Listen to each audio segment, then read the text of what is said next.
Hi friends, welcome back. तो इस video में मैं आपको बताने वाली हूँ कि जन्म प्रमाण पत्र यानी बर्थ सर्टिफिकेट किस तरह से बनता है। इसका पूरा प्रोसेस ऑनलाइन होता है और अगर बच्चे के पैदा होने के 21 दिन के अंदर अंदर आप रजिस्ट्रेशन करते हैं तो ये कम्प्लीटली फ्री ऑफ कॉस्ट होता है। अगर इसके बाद आप रजिस्ट्रेशन करते हैं तो हो सकता है कुछ लेट फाइन चार्जेस भी लग जाए। जैसा कि हम सब जानते हैं कि आजकल हर कस्बे हर जिले में दो दो तीन तीन सीएससी सेंटर्स भी खुल जा रहे हैं।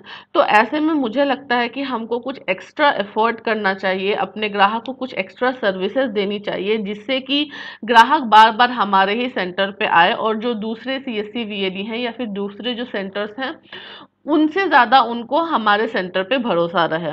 तो इसीलिए कुछ ऐसी सर्विसेज जो अभी तक सीएससी के साथ इंटीग्रेटेड नहीं है लेकिन जिनका काम ऑनलाइन होता है, या फिर कुछ ऐसी सर्विसेज जहां पे सीएससी के साथ भी आप काम कर सकते हैं और सीएससी के बिना भी आप काम कर सकते हैं, उनकी डिटेल में आगे आने वाले कुछ वीडियोस में दूंगी। तो उसी सीरीज के तहत मैं आपको बताने वाली हूँ कि birth and death registration certificate online कैसे बन सकता है। अगर हम एक्स्ट्रा एफर्ट लगाएंगे तो कस्टमर बार बार हमारे पास ही आएगा, हमारे ऊपर ही कस्टमर का भरोसा रहेगा और इस तरह से हम अपना कस्टमर बेस काफ़ी स्ट्रॉन्ग कर सकते हैं। तो इस वीडियो को ध्यान से देखिएगा, अंत तक देखिएगा। मैं कंप्लीट डिटेल आपको देने वाली हूँ इस वीडियो में। तो सबसे पहले हमें जनरल पब्लिक साइन अप पे क्लिक करना होगा। उसके बाद जैसे ही हम जनरल पब्लिक साइन अप पे क्लिक करेंगे, यहाँ पे हमको कुछ डिटेल्स फिल करनी है। ये साइन अप का प्रोसेस है, यानी अभी हमने बर्थ सर्टिफिकेट बनाना शुरू नहीं किया है लेकिन साइन अप कर रहे हैं हम। यहाँ पे नाम डालेंगे हम लोग, यूजर नेम, उसके बाद यहाँ पे ईमेल आईडी डालेंगे,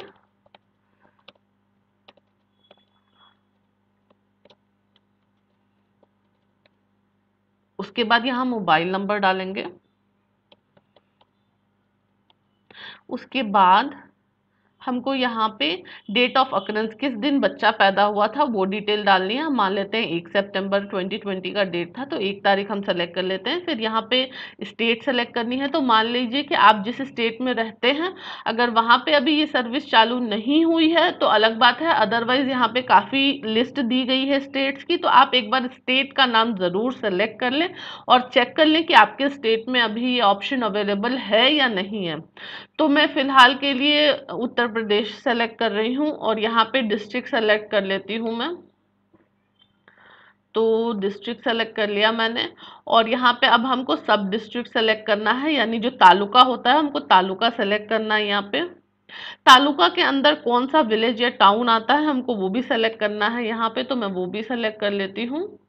ऑप्शन आ गया है ग्राम पंचायत सकलपुरा, और सकलपुरा के बाद यहाँ पे आपको रजिस्टर पे क्लिक कर देना है। जैसे ही हम रजिस्टर पे क्लिक करेंगे आपको ऑप्शन आ जाएगा, thank you for registering, please check your mail to activate your user ID. तो आपको यूजर आईडी एक्टिवेट करने के लिए मेल पे जाना होगा। तो मैं यहाँ पे पहले मेल पे ये एक्टिवेट कर लेती हूँ और फिर आपको आगे दिखाऊंगी प्रोसेस। तो ये मुझे ऑप्शन आ गई है मेल पे, आप देख सकते हैं। और यहाँ पे आकर के मुझे एक्टिवेट करनी है अकाउंट, तो उसके लिए मुझे please click here to activate your account पे क्लिक करना होगा। जैसे ही आप इस पर क्लिक करेंगे एक न्यू टैब खुल जाएगा और यहाँ पे user ID, new password, confirm password का ऑप्शन आ जाएगा। तो यहाँ आप देखिए लॉगिन आईडी यहाँ पे मेंशन की रहती है, आपको लॉगिन आईडी कॉपी कर लेनी है और लॉगिन आईडी कॉपी करके आपको यहाँ पे पेस्ट कर देना है। उसके बाद आपको नया पासवर्ड क्रिएट करना होता है, तो मैं यहाँ पे पासवर्ड क्रिएट कर लेती हूँ। फिर उसी पासवर्ड को आपको नीचे फिर से डालना होता है। ये करने के बाद आपको यहाँ पे नीचे अगेन कैप्चा फिल करना होता है, तो यहाँ पे हम कैप्चा फिल कर देंगे और इसके बाद सबमिट पे क्लिक कर देंगे। सबमिट पे क्लिक करने के बाद आपके पास फिर से ये वाला पेज खुल जाएगा। तो इसे कैसे फिल करना है मैं आपको यहाँ पे दिखा देती हूँ। तो मैंने यहाँ पे लॉग इन कर लिया है। अब यहाँ पे हमें बर्थ और डेथ दोनों का ऑप्शन हमको दिख रहा है, तो यहाँ पे बर्थ पे क्लिक करेंगे, ऐड बर्थ रजिस्ट्रेशन पे क्लिक करेंगे हम। उसके बाद ये वाली पेज खुल जाएगी। पेज जैसे ही खुलेगी आपको यहाँ पे ऑप्शन दिख जाएगा कि किस तरह से आपको क्या फिल करना है। तो मैं दिखाती हूँ आपको कि यहाँ पे लैंग्वेज का ऑप्शन है और उसके बाद यहाँ पे आपको सेकेंडरी लैंग्वेज चूज करने का ऑप्शन रहता है।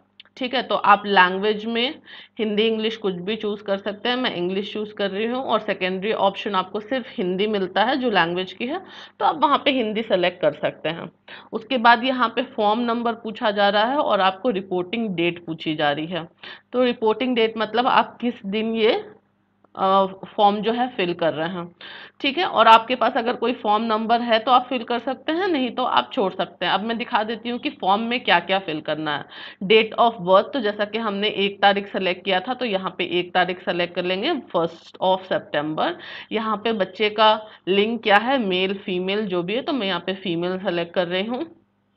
उसके बाद यहाँ पे बच्चे का नाम, पहला नाम, मिडिल नेम और लास्ट नेम सेलेक्ट करना है। यहाँ लिखा गया है कि अगर अभी तक आपने नाम नहीं सेलेक्ट किया है बच्चे का तो आप इसको स्किप भी कर सकते हैं, लेकिन अगर आप स्किप करेंगे तो फिर प्रॉब्लम आ सकती है। अगर आपने नाम सेलेक्ट कर लिया है तो यहाँ पे सारी डिटेल फिल कर दें। उसके बाद आपको यहाँ पे आधार नंबर सेलेक्ट करना होता है और यहाँ पे ईआईडी नंबर, तो आधार नंबर अगर है बच्चे का तो आप सेलेक्ट कर दें, वरना ना करें, छोड़ दें।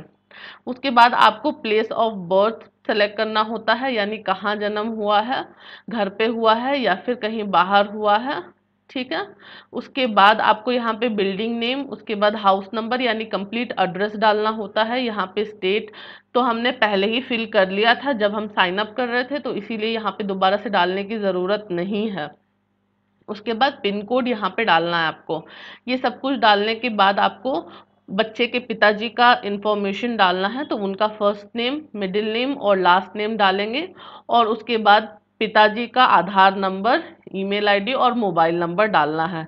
इसी तरह से माताजी का भी कंप्लीट इंफॉर्मेशन फिल करनी है और माताजी की का जो नाम है, पहला नाम, मिडिल नेम और लास्ट नेम फिल करेंगे और आधार नंबर, ईमेल आईडी और मोबाइल नंबर फिल कर देंगे। जैसे ही हम ये फिल करेंगे उसके बाद हमको ऑप्शन बोला जाएगा कि बच्चा इंडिया में पैदा हुआ है या फिर आउटसाइड इंडिया। तो अगर हमने तो यहाँ पे इंडिया का ही ऑप्शन सेलेक्ट किया था पहले, तो हम इंडिया ही सेलेक्ट कर लेंगे। और उसके बाद बिल्डिंग का नाम यानी कि parents, address of the parents at the time of birth आपको सेलेक्ट करना है। जैसे कि मान लेते हैं कि आप यूपी गाजियाबाद के रहने वाले हैं लेकिन आप काम करने के लिए दिल्ली में रहते हैं। ठीक है, तो उस टाइम पे आपको दिल्ली का एड्रेस ही डालना होगा, यानी जो करंट एड्रेस है आपको यहाँ पे ये डालना है, ना कि परमानेंट एड्रेस। परमानेंट एड्रेस और करंट एड्रेस सेम है तो फिर यहाँ पे कुछ भी चेंज करने की आपको ज़रूरत नहीं होगी। अगर परमानेंट एड्रेस करंट एड्रेस से अलग है, करंट एड्रेस वो होता है जहाँ पे आप अभी रह रहे हैं और परमानेंट एड्रेस वो होता है जहाँ पे आप ओरिजिनली बिलोंग करते हैं। जैसे काफ़ी लोग दूसरे शहरों को माइग्रेट करते हैं नौकरी के लिए या फिर पढ़ने के लिए, तो जहाँ वो जाते हैं रहने के लिए कुछ टाइम बीइंग के लिए वो करेंट एड्रेस होता है, और जहाँ पे माता पिता दादा दादी जी या फिर आपने जहाँ जन्म लिया है वो परमानेंट एड्रेस होता है। तो वो डिटेल आप यहाँ पे चेक कर लें और चेक करने के बाद आपको यहाँ पे डालना है कि इन्फॉर्मेंट का एड्रेस सेम है या नहीं है, वो परमानेंट एड्रेस है वो आप चेक कर लें। अगर चेक है तो आप यहाँ पे टिक मार्क कर लें, यहाँ पे ऑटोमेटिकली सारा डिटेल आ जाएगा। और उसके बाद आपको पिन कोड डालना है और यहाँ नाम पहले ही दिखा रहा है, उसके बाद आपको यहाँ सेव पे क्लिक कर लेना है। ठीक है, तो ये पूरी डिटेल मैं भर के फिर आपको एक बार दिखाती हूँ कि नेक्स्ट क्या ऑप्शंस आते हैं। जैसे ही आप सेव पे क्लिक करेंगे आपको ये ऑप्शन दिखाई देगा, यानी यहाँ पे भी कुछ डिटेल्स आपको फिल करने होते हैं।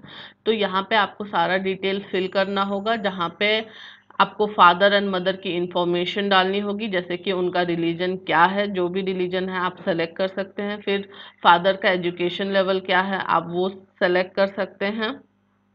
उसके बाद आपको सेलेक्ट करना है कि फादर का ऑक्यूपेशन क्या है, तो आप वो भी सेलेक्ट कर सकते हैं यहाँ पे। उसके बाद आपको सेलेक्ट करना है कि मदर का एजुकेशन लेवल क्या है, तो वो सेलेक्ट कर लीजिए। उसके बाद मदर का ऑक्यूपेशन सेलेक्ट करना होता है, तो आप वो भी सेलेक्ट कर लीजिए। वो करने के बाद आपको कुछ अन्य इन्फॉर्मेशन भी पूछा जाता है, जैसे कि age of mother at the time of first marriage, और फिर number of children born alive to the mother. तो ये सारे क्वेश्चन पूछे जाते हैं। अगर आपको आपके पास इनका जवाब है तो आप फिल कर सकते हैं या फिर स्किप कर सकते हैं। और यहाँ पे पेरेंट्स का कोई डॉक्यूमेंट अपलोड करना होता है, वो करने के बाद आपको अगेन सेव पे क्लिक करना होगा। फाइनली आपको एक फॉर्म दिखेगा इस तरह का, जिसमें आपने जो भी डिटेल्स फिल की हैं वो यहाँ पे भरा हुआ दिखेगा। अगर आपको लगता है कि आपसे कोई गलती हो गई है फॉर्म फिल करने में, तो आप एडिट पे जा कर के क्लिक कर सकते हैं। फाइनल सबमिशन से पहले आप अच्छे से फॉर्म को चेक कर लें कि कहीं आपसे कोई स्पेलिंग मिस्टेक या फिर कोई भी एरर तो नहीं हो गया। बाद में आप सबमिट पे क्लिक करें। जैसे ही आप सबमिट पे क्लिक करेंगे, आपको डाउनलोड का ऑप्शन भी मिल जाएगा, और इस फॉर्म को किस तरह से फर्दर प्रोसेस करना है वो भी इसी फॉर्म पे लिखा हुआ मिल जाता है। तो यहाँ पे इस तरह का एक फॉर्म आ गया है, जहाँ पे जो हमने डिटेल्स फिल की थी वो सब कुछ यहाँ पे मेंशन किया गया है, और यहाँ पे आपको ये फॉर्म फाइनली कहाँ भेजनी है वो लिखा गया है। तो यहाँ पे जो रजिस्ट्रार होते हैं उनका सिग्नेचर लगता है, तो आपको पढ़ लेना है यहाँ पे एड्रेस, कि यहाँ पे जो भी एड्रेस दिया गया हो, जैसे यहाँ पे आप देख सकते हैं कि ग्राम पंचायत सकलपुरा, विलेज टाउन सकलपुरा, सब डिस्ट्रिक्ट गाजियाबाद, और स्टेट उत्तर प्रदेश, यहाँ पे हमको ये डॉक्यूमेंट भेज देनी है। तो जैसे ही हम ये डॉक्यूमेंट भेजेंगे उसके बाद फिर सारा प्रोसेस हो जाता है, और एक्सेप्टेंस के बाद हमको बर्थ सर्टिफिकेट भी मिल जाता है। जैसा कि मैंने आपको पहले ही बताया कि इसके चार्जेस कुछ नहीं लगते हैं, अगर आप 21 दिन के अंदर अंदर ये सारी फॉर्मेलिटीज पूरी कर लेते हैं बच्चे के पैदा होने के बाद। अगर उससे ज़्यादा होता है तो कुछ लेट फाइन भी लग सकता है।